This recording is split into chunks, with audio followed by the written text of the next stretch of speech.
let's actually have a look at our very first Docker demo. It's not going to be terribly impressive, but I want to do a few demos just of really basic stuff. So we can start to reinforce some of what we were just talking about in terms of containers and this layered file system and what happens when containers go away and that kind of stuff. Yeah.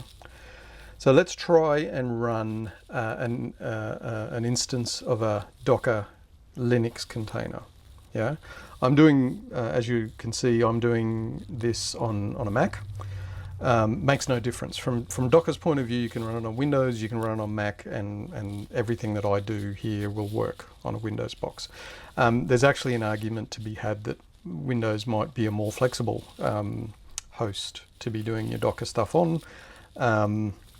We'll talk about that later on when we get to Windows containers, yeah. But for now, it doesn't matter that I'm on a Mac. You can follow along and do it on Windows, okay?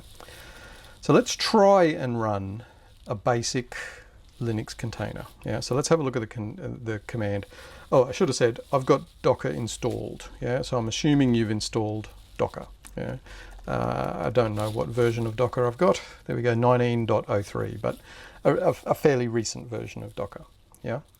So let's have a look. If I say Docker container run, yeah. So I'm saying I want to run a Docker container. Yeah, that's not terribly startling, but I need to tell it what sort of container I want to run. Okay, and I want to run, in this case, an Ubuntu container. Yeah, Ubuntu Linux. Now, we'll talk about where all these names come from, like Ubuntu and what you could stick in there instead. But for now, let's just run with this, yeah. I tell it to run. The first thing it comes up and says is that I'm unable to find this image, Ubuntu, locally, yeah. So then the next line it says I'm pulling it from this place, library Ubuntu. Yep, and so it's going to, in this case, my local cache to pull down the Ubuntu image. Yeah, but later on you'll see I'll do one where it doesn't even have it in the local cache and it has to pull it down over the internet. Yep, and we'll have a look at that. But for now, it's got this image.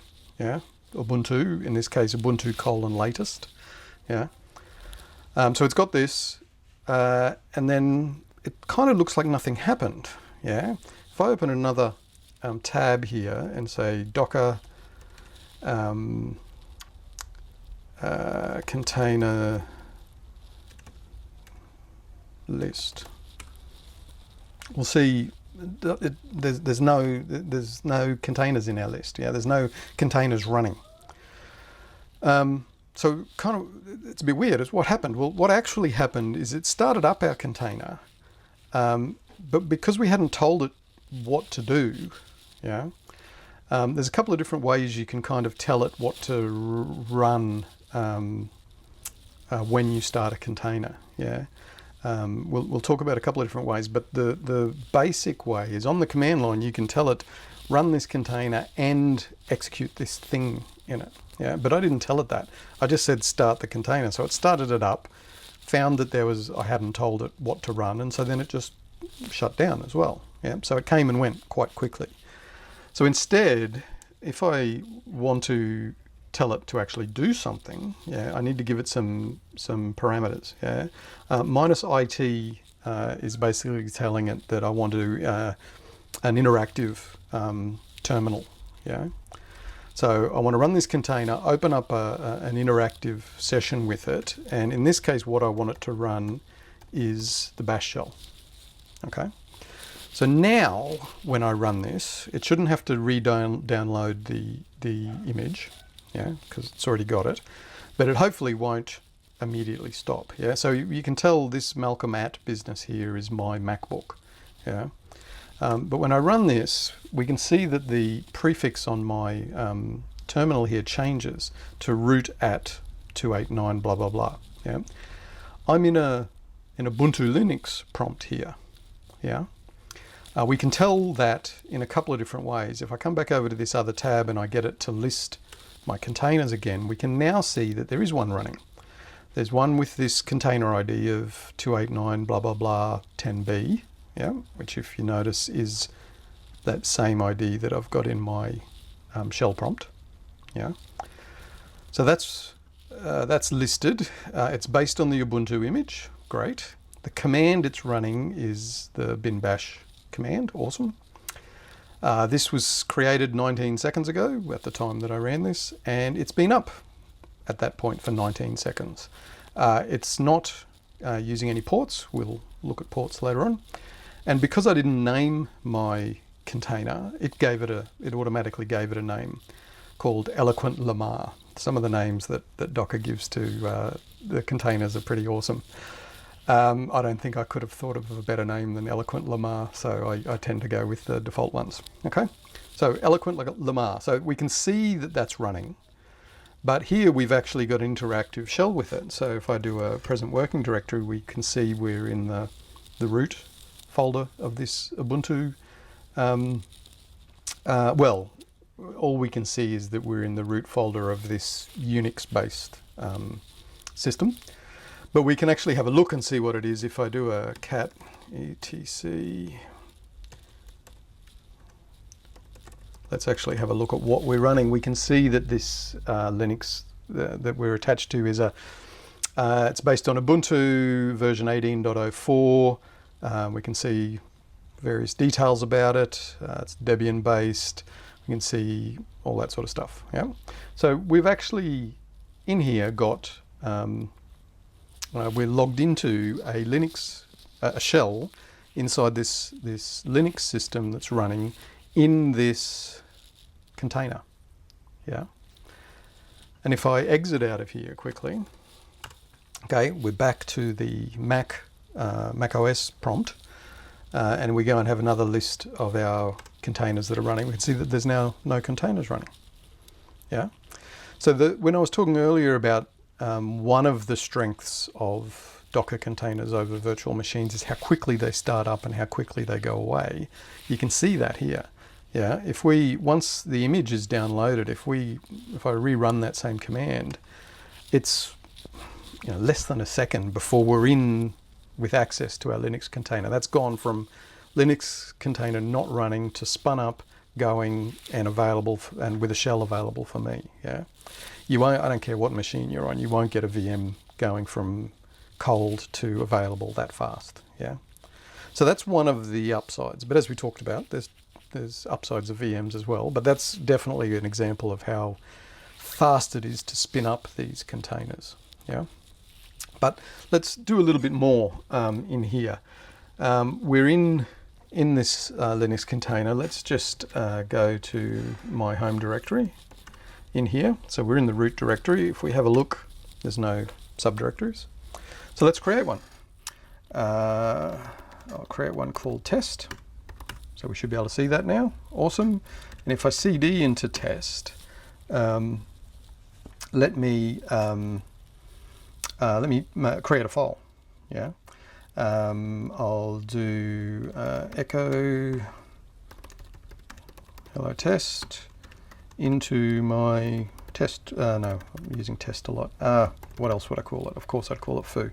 Into my foo file. So now I've got a file in this test directory called foo, and if I cat foo, we can see the contents. Yeah.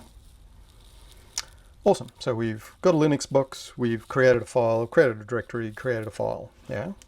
Now let's exit out of here. Yeah. So my Linux system has gone away. And if we, just to check that, if I list the containers that are running, you can see that there's none. Fantastic. Let's start a container again. Okay. And go back to my to my home directory. Let's see, notice my folder is gone, yeah? So one thing to realize is that changes you make in an interactive session with a Docker container are transient, yeah? Or what's the cool word, ephemeral, yeah? They go away. They're not persistent, yeah? We'll talk about volumes later on and look at how we can make changes to the file system persistent. But by default, we've got a Linux box here and we can make changes in it. But then when we shut that container, all of those changes are gone. Yeah. Now you might think of that as a weakness. Well, it is a weakness if you want them to be persistent. Yeah. But it's not necessarily a weakness. Yeah. Like I said, we'll talk about how we can make file system changes that are persistent, a couple of different ways. But this is also potentially a strength. One of the ways that this is a strength is when it comes to testing, I find. Yeah.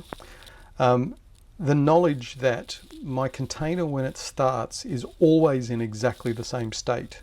Yeah, if I'm using a container and I'm running tests, unit tests or automated tests or whatever on my system, I'm really confident that the tests aren't just working because there's some leftover file from a previous run or something like that. I know that each time the test runs are starting from exactly the same starting point.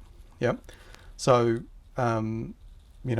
if as I make changes and test them in my container, changes to my code or whatever, and test it in my container, I kind of know that if the tests pass, I've got a lot more confidence that those test results are, or the changes that I made really did fix it, because it's not just some configuration change or file system change hanging around from before, because we got a clean slate every single time we run it.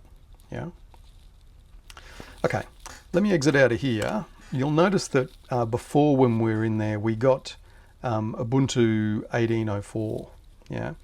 What if we didn't want 18.04? What if we wanted a particular version of Ubuntu? Maybe we've got a customer contacting us and saying that the application fails when we run it on Ubuntu 16.04 or something. Yeah. So we can actually start up a container of a particular version. Yeah. So before, we saw that when I just said Ubuntu, I ended up with Ubuntu latest. What I want to do is not run the latest version of Ubuntu, but a specific version. So what we can do is tag one of the specific Ubuntu version numbers on the end. Yeah, and I'll show you where to find these in a second. But for now, by saying this, I'm saying, I want to run a container, I want an interactive session with it. The base image that I want you to use to create this container is not just Ubuntu, which will default to the latest, but it's Ubuntu and this particular tag or version number 16.04. So now when I run this, again, it can't find it locally. So it's pulling from the Ubuntu library. It's downloaded it. I've got my session, but if I now do cat etc, oops, not $,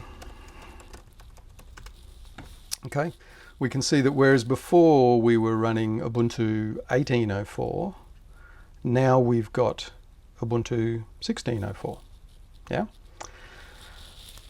So pulling down a particular version and switching from the latest version to a prior version is super easy. It's just a command line. Yeah, it needs to pull down that image, but once it's got that, I can jump my tests or whatever I'm doing.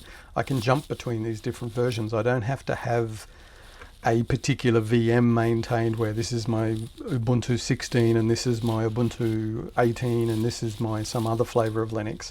I can just grab the version of Linux container that I want. Yeah. Okay.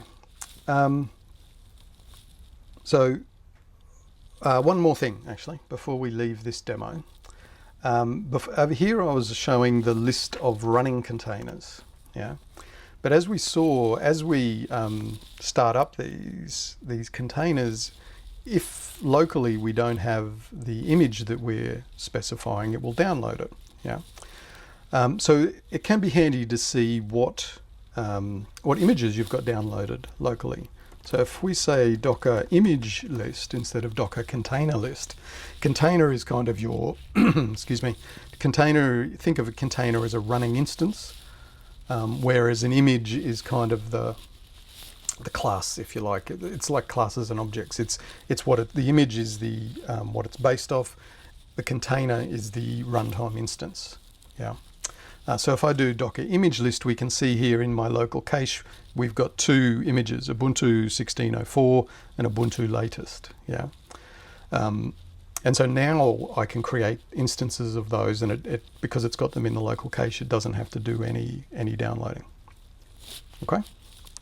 All right. Let's have a bit more of a chat, and then we'll come back and do some more demos.